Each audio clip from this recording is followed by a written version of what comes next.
Hello friends, अनेक दिन पर आज के आबार एक नतून रेसिपि निये चले आसलाम। आज के बानाबो पटल चिंगड़ी। पटल चिंगड़ी कम बेशी सबाई बानाते पारे, किन्तु एई पटल चिंगड़ीटा एकटु अन्यरकम। हाँ, एटा साधारणत पटल चिंगड़ी पटलगुलोके गोल गोल करे केटे नेय, आमी किन्तु लम्बा लम्बा करे एरकम भावे माझखाने एकटुखानि एकटु आश्वास रेखे पुरो चोकलाटा तुले निয়েছি। এখন এটাকে আমি সরষের তেলে ভেজে নিচ্ছি। আর আলুও আমি এইভাবে ভেজে মানে কেটে রেখেছি, আলুটাকেও আলাদা করে ভেজে নিব। আর এটা যখন ভাজছি আমি এর মধ্যে কিন্তু কোনো লবণ দিই, আলুটাও যখন ভাজবো আমি এর মধ্যে কিন্তু কোনো লবণ দেবো না। আর এদিকে আমি এই 1.5 খানা মতন, তোমরা চাইলে বড় পেঁয়াজ একটা কুচি কুচি করে নিব। আর এখানটাতে একটা ছোট পেঁয়াজ, কাঁচা লঙ্কা, রসুন, আদা আমি সব রেডি করে রেখেছি যে আমি একটা পেস্ট বানিয়ে নেব। আর এখানটাতে মেন ইনগ্রিডিয়েন্টস পটল চিংড়িটাকে খোসা ছাড়িয়ে খুব সুন্দর করে ধুয়ে পরিষ্কার করে রেখেছি। চলো তাহলে পটলগুলো পুরো লাল লাল করে ভাজা হোক, তারপরে আবার দেখা হবে। এই দেখো পটলগুলো কিন্তু এমনি করে ভেজে নিয়েছি। এবার এই তেলেই আলুগুলোকে দিয়ে দেব।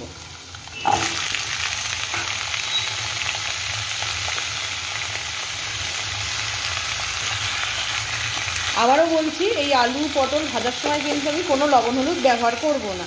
হ্যাঁ, এইভাবেই গ্যাসটা ধিমে আছে আমি ভেজে নেব। এই দেখো ঢাকা দিয়ে দিয়ে আলুগুলো কিন্তু লাল লাল করে আমার ভাজা ভাজা হয়ে গেছে। এবার এই আলুগুলো তুলে নেব।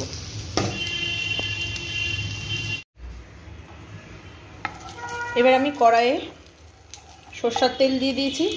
তেলটা গরম হতে হতে দুটো শুকনো লঙ্কা দিয়ে দিয়েছি।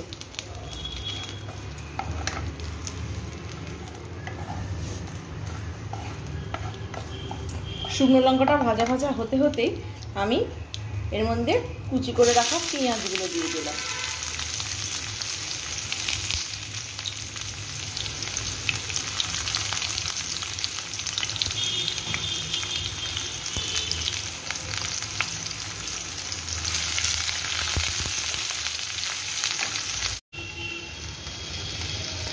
পেঁয়াজগুলো দেখো ভালো করে ভাজা হচ্ছে। এই দেখো হালকা পিঙ্কিশ হয়ে গিয়েছে। এবার আমি এর মধ্যে টমেটোগুলো দিয়ে দেব।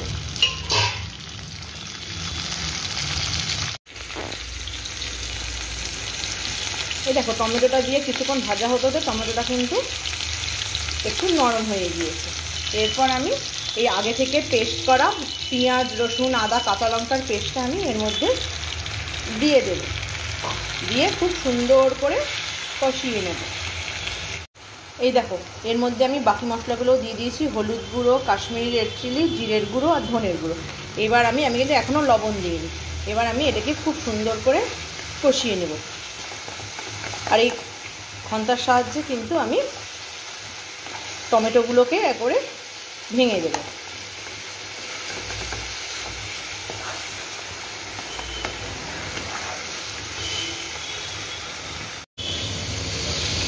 এই দেখো মশলাটা কিন্তু কষে গিয়েছে। এরপর আমি এর মধ্যে থেকে এই আলু পটলগুলো দিয়ে দিই।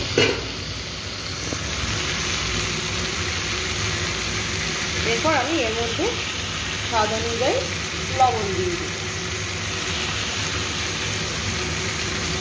এই লবণ দিয়ে কিন্তু খুব সুন্দর করে মিশিয়ে নিতে হবে। মশলা, লবণ, আলু পটল যেন সব একাকার হয়ে যায়।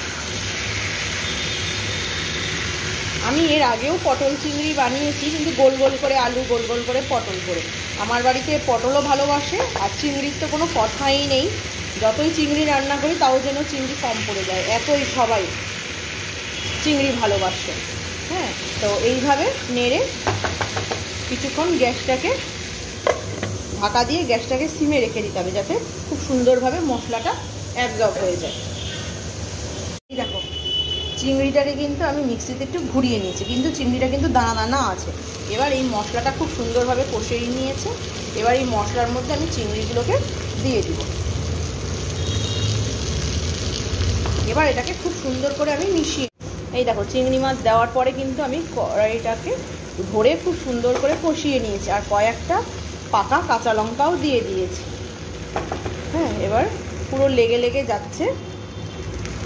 এরপর আমি এর মধ্যে আগে থেকে করে রাখা একটু গরম জল দিয়ে দিলাম।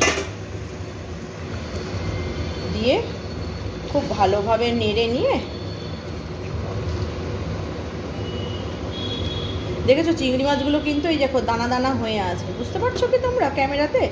হ্যাঁ, চিংড়ি মাছগুলো কিন্তু একদম পেস্ট হয়ে যাবে না, একটু দানা দানা, যাতে গ্রেভিটা যখন খাবো মুখে পড়বে তখন কিন্তু এটা ভালো লাগবে। তো এবার আমি এটাকে ঢাকা দিয়ে দিই। এই দেখো গ্রেভিটা কিন্তু হয়ে গিয়েছে, দেখেছো একটু টকবক করে ফুটছে, আর কালারটাও খুব সুন্দর এসেছে, গন্ধটার তো কোনো কথাই নেই। হ্যাঁ, তো এইভাবে হয়ে গেল আমার পটল চিংড়ি। তোমরাও কিন্তু একদিন এইভাবে বানাও, আর কেমন লাগলো অবশ্যই আমাকে কমেন্টে লিখে জানাও। আবার একদিন আবার এক নতুন রেসিপি নিয়ে হাজির হব। বাই।